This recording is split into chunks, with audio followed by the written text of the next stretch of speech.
بەناوی خوای بەخشندە و میرەبان خۆشەویستان و ئازیزان لە هەر جێگایەکان سڵاو و ڕەحمەتی خوای گەورەتان لێبێت. لە دەستگای نووری حیکمەم دەستمە لای بەشێک لە بەشداربووان با بزانم ئەوان چەندێک گرنگی بە قورئانی پیرۆز دەدەن و ئەوان چۆن گرنگی پێدەدەن و چەندێک قورئانی پیرۆز ئارامیە بۆ دڵ و دەرونیان. فەرمودەیەکی پێغەمبەری خوا هەیە صلی الله علیه وسلم دەفەرموێ هەر کەسێک پیتێکی قورئان بخوێنێ یەک پیت دە چاکەی بۆ دەنووسرێت. جا ئێمە چۆن زیاتر و زۆرتر گرنگی بە قورئانی پیرۆز دەین و چاکەی زیاتر بۆ خۆمان کۆ بکەینەوە. ئێوە لەگەڵمان نابن، بیسەر و بینەرمان بن. مامۆستا سەلام عەلیکم. عەلیکم السلام ورحمة الله وبركاته. حاڵتان باشن؟ سپاس بۆ خوای گەورە باشین. لەم سەردەمەدا ئەوانەی کە گرنگی بە قورئان دەدەن چ کەسانێکیان لێ دەردەچێت و ئەوانەی کە گرنگی پێ نادەن زەرمەندەکەیان لە چییە؟ بێگومان ئێستا ئەگەر سیرکەین ئەو کامێرە بەسەر شانی ئەو برا بەڕێزەوەیە کاتێک ئەو کامێرەتان کڕیوەت کەتەلۆکێکی لەگەڵا بۆ چۆن نێتی بەکارهێنانی ئەو کامێرە. قورئان کەتەلۆکە بۆ ژیانمان. من پێم وایە ئێستا زۆر جاری وا هەیە باسی قورئانەکرێڵێ بێ دەسڵاتدار جێبەجێیکا بەڵێ بەڵام قورئان خۆ ئەبێ لە ماڵەکانیشمانە لە بازاڕ و لە دایرە و لە هەموو شوێنێکا تەطبیق و جێبەجێ بکرێ. بێگومان هەر کەسێک کەوا قورئان خوێن بێ یاخود قورئانی لەبەر بێ و لە هەمووی گرنگتری جێبەجێی بکە لە ژیانی ڕۆژانەیە وەڵاهی لە ماڵە حەسانەوە ڕوئەدا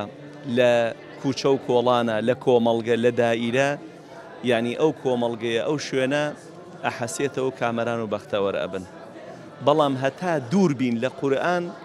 ژیان ماڵتاڵ و ناخۆش ئەبێ. بۆیە ئەو کەسەی کە ئەو مناڵەی کە پەروەردەیە بۆ نمونە پەروەردەکراوە لە دەستگایەکی وەکو مبارەکی وەکو ئێرە و لە شوێنەکانی تر کە خزمەتی قورئانەکەن زۆر جیاوازیەکیان هەیە لەگەڵ مناڵانێکە کەوا دوورن لە قورئان و لە مزگەوت و لە دینداری و ئەمان هەم بۆ باوکودایکیان هەم بۆ کۆمەڵگە بێگومان سوودبەخش و کاریگەری گەورەیان هەیە. سەلام عەلیکم. وعلیکم السلام ورحمة الله. دکتۆر گیان لە دەستگای نووری حیکمە دەبینم منداڵ بچووکە 5 زوو 6 زوو قورئانی پیرۆزی لەبەرە. ئەمە چۆن هانتان داوە کە ئەم منداڵانە ئەوە قورئانی پیرۆزە بەر بکەن ئەوانەی ڕوو لە ئێوە دەکەن زۆربیان بەشێکی قورئانیان لەبەرە یان هەیەنە تەواوی قورئانی پیرۆزی لەبەرە. ئەمە چۆنە لە نێو دەستگای نووری حیکمە؟ بسم الله الرحمن الرحيم. يا خۆ بەخێر بن. والله ئێمە وەکو حیکمە حەقەتەن یعنی گرنگی بە هەموو چینەکانی کۆمەلگا دەین منداڵ نەوجەوان گەنج لە برایان لە خوشکان. بەڵام بەڕاستی گرنگی تایبەتمان بە منداڵانە. گرنگی تایبەتمان بە منداڵانە لەبەر وەکو گوترایە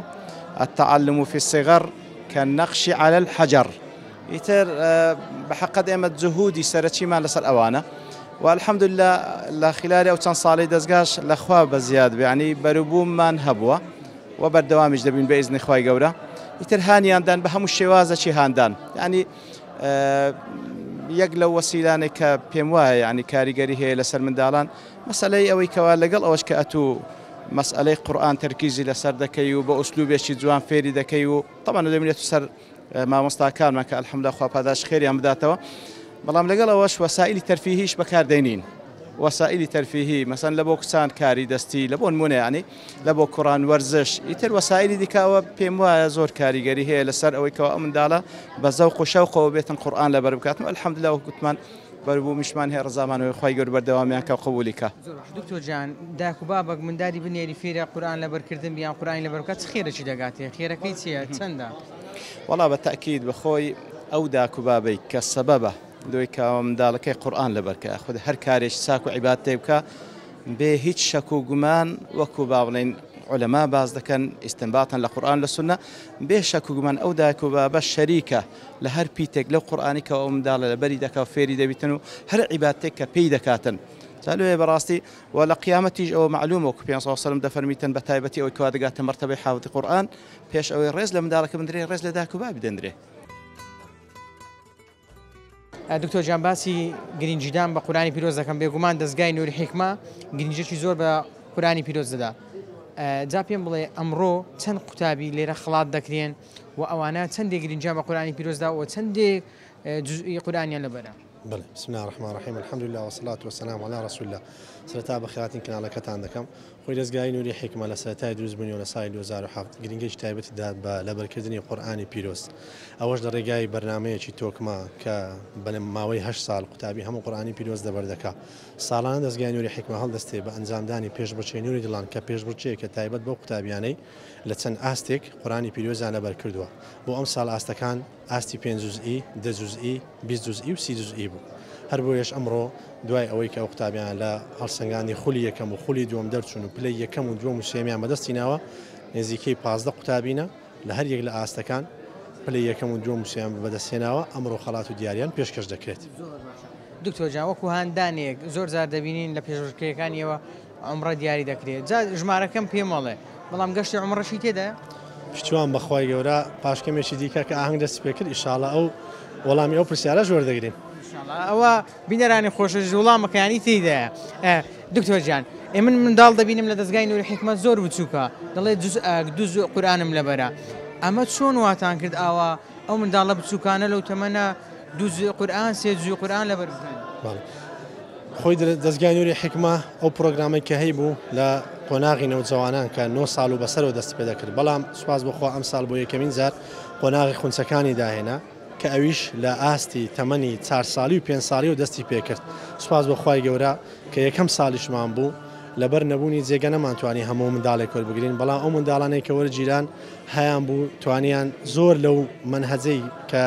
دەستگای نوری حکمە دایناوە بەرەو پێشتریش بچن و زۆر زیاتر قورئان لەبەرکە منداڵێک تەمەنی 5 ساڵە 6 جوزئی لەبەرە 5 جوزئی لەبەرە هەیە 8 لەبەرە سوپاس بەخوای گەورە فەزڵی خوای گەورەیە و نیعمەتێکە بە دەستگای نوری حکمە و دەستگایەکانی تریکەی بەشیوە. دکتۆر دەمێ ئەوم پێ بڵێ زۆر بەسا ئێوە چۆن خۆتانی لەگەڵ ماندوو دەکەن ینی بە ئەمە ڕوون بێ خەڵک لە ماڵەوە ئەگەر بۆشی نەگونجا بێتە دەستگاکەیەوە با لە ماڵەوە لەگەڵ منداڵەکانی خۆی خەریک بیتن ینی ئەوە چۆنە ئاوا منداڵێک بە ساڵێک 5 زوو 6 زوو لەبەر دەکەن؟ بەڵێ خۆی سەرەتا ژینگەی ماڵەوە زۆر ئەساسە بۆ لەبەرکردنی قورئانی پیرۆز دایک بە شێوەی با بڵێن بە دەرەجە 1 پاشان باوک بە دەرەجە 2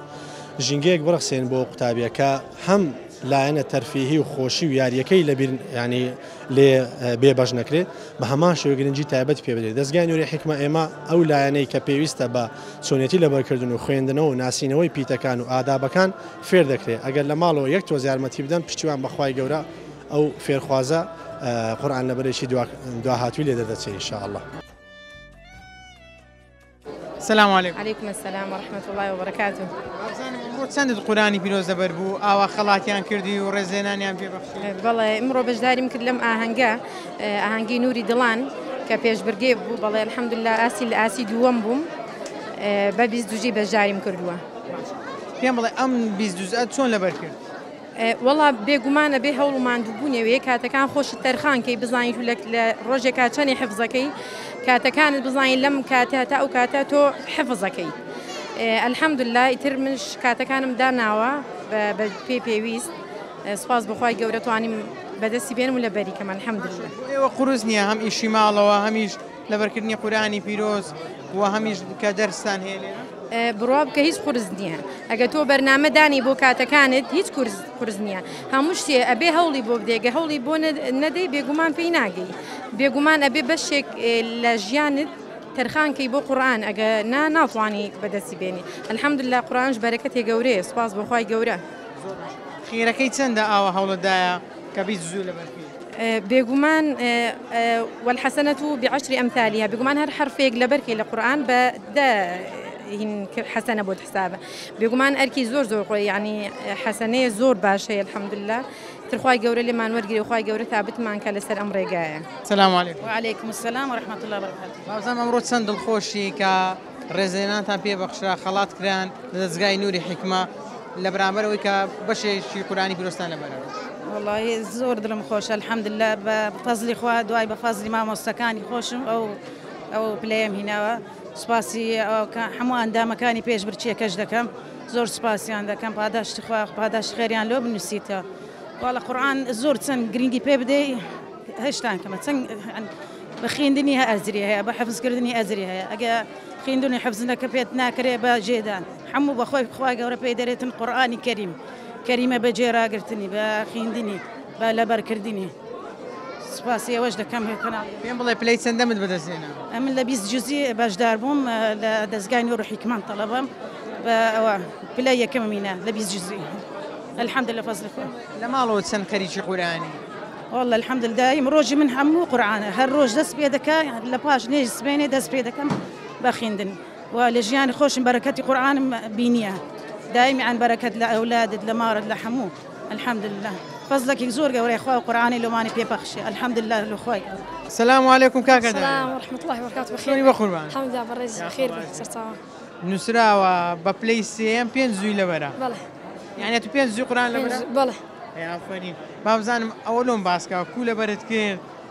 لەکەی نێوە خەریکی لەبەرکردنی قورآنی پیرۆزی بە ناوی خوای گەورە و میهرەبان لە 22/2024 لەلایەن مامۆستاسیان محەممەد دەستم بە قورآن لەبەرکردن کرد هەتا وەگۆ ساڵ بەشداریم کرد لە ئاهەنگی نوری دڵان لە ئاسی پێنج جوزئی زۆر باشە دەتەوێت کەینی هەموو قورآنی پیرۆز دەبەرکەی انشاءالله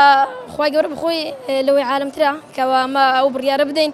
بەڵام بە ئەو بیرکردنەوەی خۆمان انشاءالله ساڵیدا بێ وەختانە انشاءالله توای قورآن لەبەردەکەینەکە خوای گەورە یارمەتی دەرمان بێ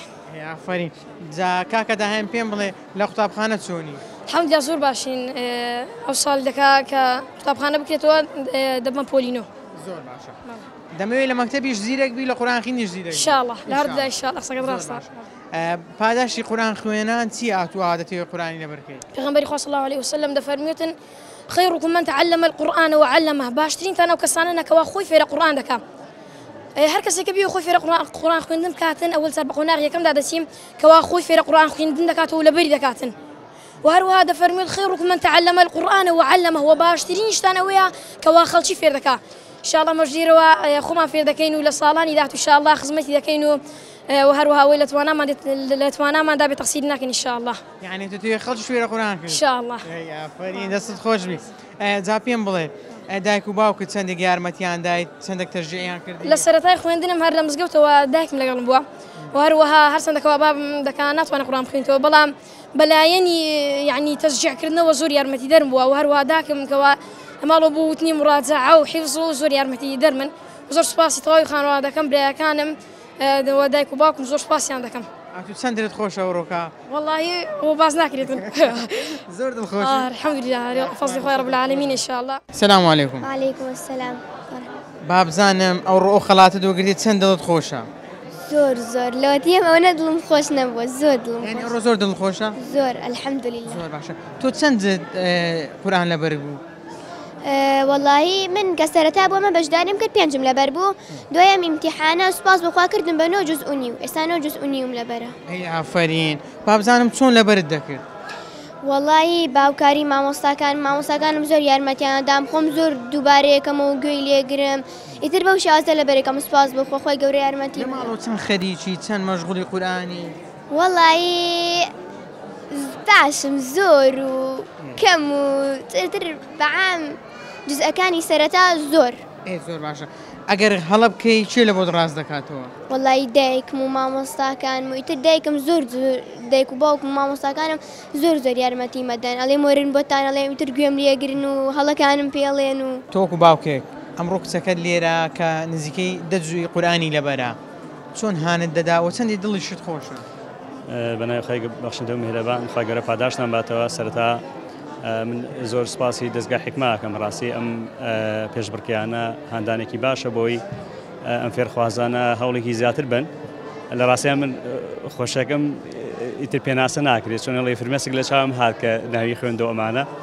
حقیقەت زۆر یارمەتی دەرن مامۆستاکان زۆر سوپاسی مامۆستاکانی یەکەم ڕاستی ئەوە بەرهەمی ماندووبوونی مامۆستاکانێتی و بە حقیقەت خۆشی زۆر خۆی ماندووە کە زۆری شەوڵەدا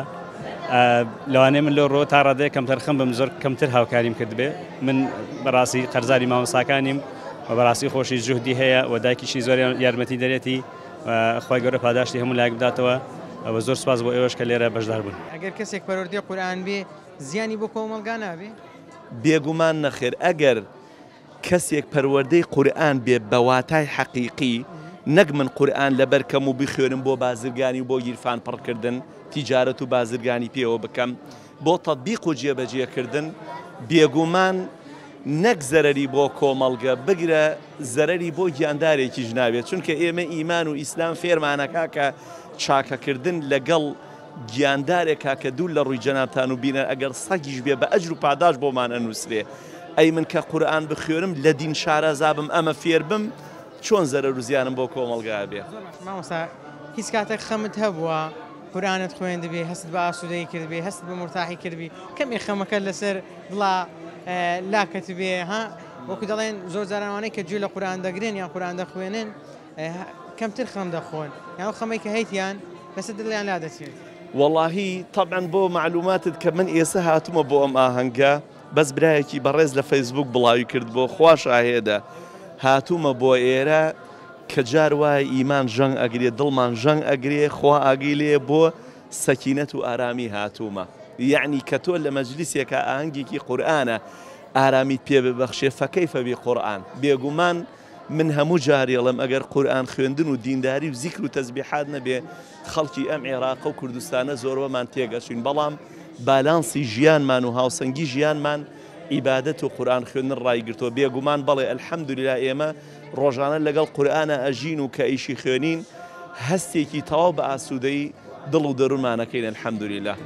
سلام علیکم مامۆستا. عليكم السلام ورحمة الله وبركاته. دەبینم زەردەخەنە لەسەر لێوە چەند دڵخۆشی ئەمڕۆ کە پلەی یەکەمت بەدەستێناوە لەسەر ئاستی ئاستی دەستگای حکمە. مامۆستا لە دە جوزئی مامۆستا چۆن توانیت ئەم دە جوزئی قورئانی پیرۆز زەبەر بکەیت؟ بسم الله الرحمن الرحيم به نستعين. طبعا لەبەوەی لە دەستگای حکمە خزمەتکار بن و سینگەی وەکو ئیدارە و مامۆستا خەڵک لەم لا شغل کەس زۆر مەشغوڵین ئەگەنام لە مێژە لە حکومە دەوا ئێستا بەڕاستی قورئان تەواو کردووە و کەسانی کە لەگەڵ هاتن یەکەم دەستمان پێ کرد حەمدە تەواویان کرد بەڵام لەبەر ئەوەی زیاتر بەشی منداڵ نەوجوانم بالذات و ئێستا کە ژۆک و بەرەوەری پەروەردەی نووسینگەی دەستگای مەشغوڵین لە ڕووی ئیداریەوە نەمانتوانێت حەقی تەواو بە حیفزی قورئانەکەی خۆمان بدەین بەڕاستی بەڵام الحەمدە دانەبڕاینە ئەگەر ئەوەندەی کە لەبەریشمانە بەردەوام ڕازەمان هەیە لە هەوڵیشدانی ئینشاءڵڵا پشتوان بەخوای گەر هەوڵ دەین بتوانین تەواوی بکەین. لە بیرت ناچی ئەوە دەجوول لەبەربی؟ واللهی لەبیرچوون چیە خۆی لەبیرچوونی ئشکالی نعمەتەکانی خوای گەورە کە ئەگەر لەبیرچوونەوەی بەڕاستێت کە قورئان لەبەر کرد لێ دوور دەکەوی و ئەگەر لەبیری نەکەی بەس لەبەر ناچاری لەبیرچوونەوەی ئەتوو ناچاری کەوا دایمەن لەگەڵ قورئان بژی بەڕاستی کەسێک کە لەگەڵ قورئان ژیا تام و دەزەتی قورئانی کرد بە ئاسان دەست بەردای نابی ئەگەر چی مەشغەڵەتی زۆروی بەڵام لە ئیشی ئەولەویاتمان دەبێتن لەگەڵ قورئان بوون. خێری ئەوەندە زۆرە هەوڵ دەدەی هەموو لەبەرکەی؟ طبعا گەورەترین خێری ئەوەی لە قیامەت ئەوەی فرمودەی پێغەمبەر عەلەیهی سڵام ئاماژەی پێ دەکا اقرأ وارتقي ورتل يعني لەگەر خوێندن هەر پلەیەک لە ئاتێک پلێک لە بەهەش بەرز دەبیەوە يعني ئەو گەورەترین پاداشە بەڕاستی يعني ئەمەش هەمومان ئێستا حەز دەکەین کەوا لە خزمەت خوای گەورە دابین لە بەهەشداوە خزمەتی پێغەمبەر خوا دابین عەلەیهی سڵات وسەلام بەڵام گەیشتن بۆ پلەی بەڕاستی پێویستی بەوەیە کە تو لە قورئان لەگەڵ قورئان بژی بتوانیت بەرز بیەوە و گێ ئاسی پێغەمبەر خوا عەلەیهی سڵات وسەلام نزیک بیەوە ئەجا ناچارێت و لە قورئان شارەزاوی لەبەریکەی طبعا ئیسلامەتیش ئەو هەیە سەرچاوی یەکەمی قورئانە تاوەکو لەبەریشینەکەی بەڕاستی تێفکرین و تێڕامانیشی وەکو پێویست نابیتن. باشە مامۆستا لە ماڵەوە چۆن خەریکی قورئان لەبەرکردنن یان چۆن هانی ماڵەوەش دەدەین؟ والله الحەمدلله بەخۆم و خێزان منداڵەکانیشم بەردەوام خەریکین جا زوزاری وا هەیە بە یەکەوە لە بەرەیان خێزانن والله منافسەیەک دەکەین تا ئێستا کە ئەویش الحەمدلله لەوەی هاتە ناو حکمەی لەگەڵ ئیداری مەشغوڵ بوو ئەویش بڕێک پاشکەتی هەرچەندە بەڵام الحەمدلله دانەبڕاینە زۆر جاری وایە بەیەکەوە مەسەلەن مڕازە دەکەینەوە یان لەگەڵ منداڵەکان و لە ڕێک دەڕۆین ئاەت بە ئاەت دەخوێن و مڕازە دەکەین و عنی ژامە لەگەڵ قورئان الحەمدلله. سپاس بۆ خوای گەورە چەند خۆشم پێشبڕکێیەکەی تۆ هاوسەرەکەت لەسەر لەبەرکردنی قورئانە يعني پێشبڕکێیەکەتان منافەسەکەتان لەسەر لەبەرکردنی قورئانە الحەمدلله يعني پێشبڕکێیەکەمان کە لەسەر قورئانە خەسارمەندی تێدا نییە يعني هەر کۆچی براون الحەمدلله هەمومان. لە ماڵەوە چۆن هانی کچەکە دەدەی کە قورئانی پیرۆز زەبەر بکە ئەگەر هەڵەی کرد چۆن بۆ ڕاست دەکەیەوە؟ وەڵی ئەونی بتوانم بیری ئەخەمە من زۆر هەڵی لەگەڵدەم بیر جار وایە لە بۆ یاریکردن شت بیری ئەچێتەوە کە قورئانی خوێنم کچم خێرا قورئانەکەت مراجعەکانت ماوە ئەی حیفزەکەت ئیتر خۆشی زۆر هەوڵەدا تۆ چەند دڵت خۆش بەم ڕۆ لێرە بینیت کچەکەت ئاوە خەڵاتی وەرگرت کە قورآنی لەبەرکردووە والله ئەوەنە دڵم خۆش بوو شەڵا ڕۆژێکی دێ کچەکەی من شی جوزئەکە لەبەرەکە ئاها زیاتر دڵمان خۆشترەکە تۆ ڕۆژانە چەند لەگەڵی ینی بۆ نمونە نیو کاتژمێر کاتژمێرێک زیاتر چەند بۆ خوا کەوتۆتە سەر خۆی ئەوەندەی خۆی هەوڵەدا من هەوڵی لەگەڵ نادەم خۆی ئەچێتە شوێنێکۆ دانیشە بە 2 ساعات 3 ساعات بەس خەریکی لەبەرکەم ڕاجعی ئەگەنە من بەس بیری ئەخەمەوە ئەگەر لەبەری شیکاتی ئەڵێ دایە جۆم لێ ڕاگری من جۆ لێ ڕاگرم ئەو بۆ مەڵێ پێم بڵێ ئەی لە ڕووی ڕەوشتەوە چۆنە چەندێک تۆ لە ڕەوشتی ڕازی چەندێک دڵت پێی خۆشە ئەوە لەخوا بەزیاب لەوەتی لە دایک وە کچە گەورەمانە لەخوا بەزیابە هەم لە قوتابخانە هەم لە ڕوونی قورئان خوێندنەکەی لە مامۆستاکانی هەر هەم خۆم باوکی گشتمانی ڕازین لەخوا بەزیابێ زۆر باشە پێویستە دوعای خێریشی زۆر بۆ هەر زۆر ئەڵێم ئینشاڵڵا کچمتەوە بە حافظ قورئان مەشکم لەو دنیا شەفاعەتمان بۆ بکەین ئینشاءڵڵا والله ئەو کەسێک کە قورئان لەبەر دەکاتن بەڕاستی قورئان لەبەرکردن بەو شێوەی کە طبعا پێویستە ینی بە تێگەیشتنەوە بە کارپێکردنەوە بێگومان مای بەختەوەری دنیا و قیامەتی ئەو کەسەیە وەکو زانان باڵین لەفزی جوان بەکاردێنێ بەڕاستی تێگەیشتن لە قورئان ئەوە مای ئەو پەڕی سەعادەت و بەختەوەری و دڵخۆشیە کارپێکردنی مای سەر بڵندی دنیا و قیامەتە ئیتر بێگومان لەوە باشتر نییە کە ئینسان پەڕاوی کردەوەکانی پێپڕکاتەوە لە بۆ قیامەتی وارووا لە دنیاش ئەگەر هەموو کاتی خۆی وەڵا لە قورئان سەرف بکە واللهی هیچ زەرەر ناکە بە پێچەوانەوە زۆرش قازانج دەکا و بەختەوەر دەبێت دکتۆر کۆتا پرسیارمەوەیە زۆر جاران دەگوترێ ئەوانەی کە قورئان لەبەردەکەن وا دابنێ موسحەفێک زیاد بووە جا ئەم قسەیە دروستە یان ئێوە وەکو دەستگایەکی قورئانی هەم پەروەردە و هەم قورئان لەبەرکردنتانێ وڵامتان چییە بۆ ئەم جۆرە کەسانە وەڵا بەتاکید ئەو قسەیە ئەو کاتە گوترایە کە ئەگەر بێتەوە فقط یعنی تەرکیز لەسەر حیفزەکە بکە فقط بەڵام ئێمە بە فەزلی خوای گەورە هەر وەکو گرنگیمان لەبەرکردنی خودی قورئانەکە و ئەلفاظەکانیتی و مڕاجعەکردیتی بەڵام لە هەمان کاتدا منهەجی پەروەردەیشمان هەیە الحەمدولله بەتایبەت لۆ منداڵم و هەروە لۆ تەفسیر لە بۆ گەورانیش لەبەرەوەی بەڕاستی حفظکردنی بەڵێ شەڕەفێکی گەورەیە بەڵام لەگەڵەوەش هەموو واجباتمان بەرامبەر بە قورئان ئەوە نییە بەڵێ حفظکردنی قورئان اقتدا بە پێغەمبەر صلی الله علیه و سلم کە حافظی قورئان بۆ ئەصحاب خوایان لێ ڕازی بەڵام لەگەڵ ئەوەش خۆ پێغەمبەر صلی الله علیه و سلم بەس لەبەری نەکردیە کانە خلقه القورآن يعني ما تركيز مع لسر أويك الحمد لله لقل خلال من هذا الوردية كمان خوروشتي بوشوي بك وبيغمبر بو صلى الله عليه وسلم كوكو خوروشتي قرآن بو بەڵایزان و خۆشەویستان ئەوەی کە بینیتان و بیستان قسەی بەشێ لە بەشداربوانی ئاهەنگی نوری دڵان بوو لێرە بەشداربوان بەشێکیان تەواوی قورئانی پیرۆزیان لەبەر بوو هەشیان بوو 20 زوو هەشیان بوو 10 زوو هەشیان بوو 5 زوو جا پێغەمبەری خوا صلی الله عليه وسلم هانمان دەدەکەوە ئێمە دەست بە قورئانەوە بگرین و فێری قورئان بین و قورئان لەبەر بکەین چونکە پێغەمبەری خوا صلی الله عليه وسلم دەفەرمێ هەر کەسێکەوە یەک پیتی قورئان بخوێنێ 10 چاکەی بۆ دەنووسێ و پێغەمبەری خوا صلی الله عليه وسلم دەفەرمێ کاتێکە ماڵێک بە شەوان خەریکی خوێندنی قورئانن مەلائیکەتەکان دەبینن ئەو ماڵە چەندە ڕووناکە هەروەکو چۆن ئێمە سەیری ئاسمان دەکەین ئەو ئەستێرەکان دەبینین جا گرینگە ئێمە دەست بە قورئانەوە بگرین و لە ژیانی ڕۆژانەشمان ڕەنگ بداتەوە ببینە نمونەیەکی جوان و لە دوا ڕۆژیشدا خوای گەورە بەهۆی ئەو قورئان خوێندنەوە پاداشمان بداتەوە و جێگامان بەهەشت بێت جا تا پرۆگرامێکی دیکە تا بەرنامەیەکی دیکە بەخوای گەورەتان دەسپێرم هەشاد و کامەران بن خواتان لەگەڵ